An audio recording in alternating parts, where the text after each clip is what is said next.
As mentioned, I'm a Cree man from Pugatawagan, Treaty 6 in northern Manitoba, Canada. But I'm based out of Canada's capital city with my beautiful sons and my wife. And we're one of tens of thousands, of hundreds of thousands, of millions of people that have become aware about this issue, about the issue of climate justice, about the issue of human rights, at the intersection of the environmental movement, the labor movement, the indigenous people's rights movement, the women's movement, the student movement. Each and every single one of you is part of the emergence of the biggest social movement in the history of the members of the Five-Fingered Nation, the human race. And so I commend you. Now, this fight against tar sands and its associated infrastructure has been a fight that has gotten a lot of attention lately. But it's been a fight that indigenous peoples on the front line of Obama, of the United States of America's energy policy, of the Canadian government's energy policy, and these people have been resisting unsustainable development for decades. And only now do we all come together to honor that resistance. Yeah.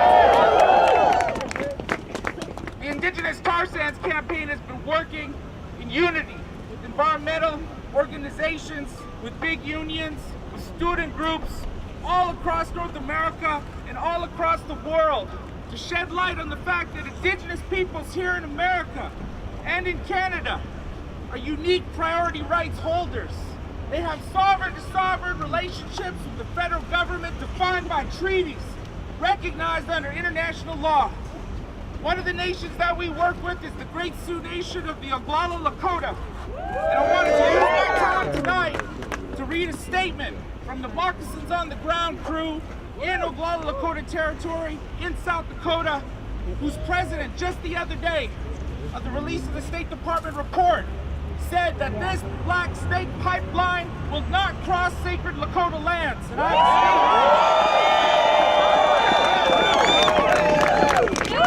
so I would like to read this statement from the Oglala Lakota people, and specifically from organizer Deborah White-Plume, who's an incredible auntie that I'm honored to call a mentor and a dear friend.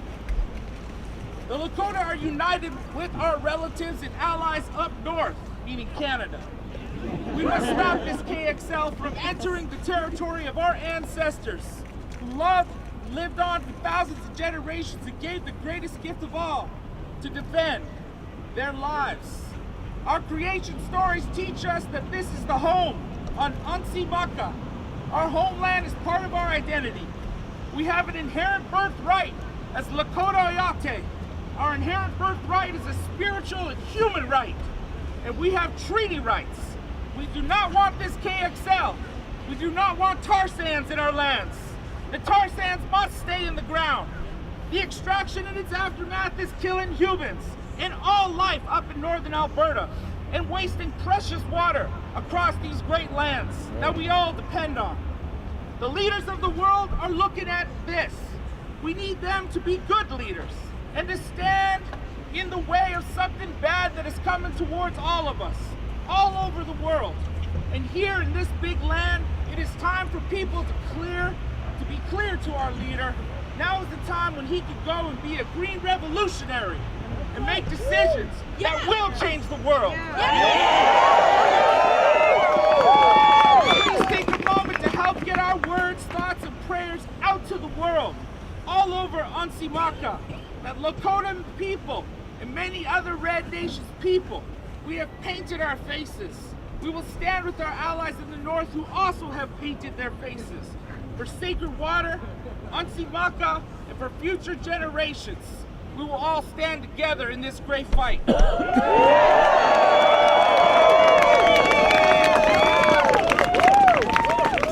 I'm here representing the Indigenous Peoples Social Movement known as Idle No More, and the network of land defenders known as Defenders of Land. Anybody here in New York City heard of Idle No More? When I say idle, you say no more. Idle! No more! Idle! No more! No more! And I want to say that Idle No More and the hundreds of communities that have signed up to be a part of this movement, that have stood up to be counted, stand with each and every single one of you against the Keystone XL pipeline and all pipelines attached to this great beast that they call the tar sands, because there's many more fights that you need to know about. There's the Energy East pipeline. There's the Northern Gateway in northern British Columbia. There's the Kinder Morgan pipeline in southern British Columbia. Heck, in a couple of years, they'll probably propose a pipeline to Tuktoyaktuk in Canada's Arctic. Point of the fact is that we all have a sacred responsibility to stop this at the source. If we don't focus at least 40 to 50% of our efforts to supporting communities on the front line in northern Alberta, and the tar sands continue to expand, then our grandchildren's children will be campaigning against pipelines and shipping lanes and refinery upgrades for this dirty oil.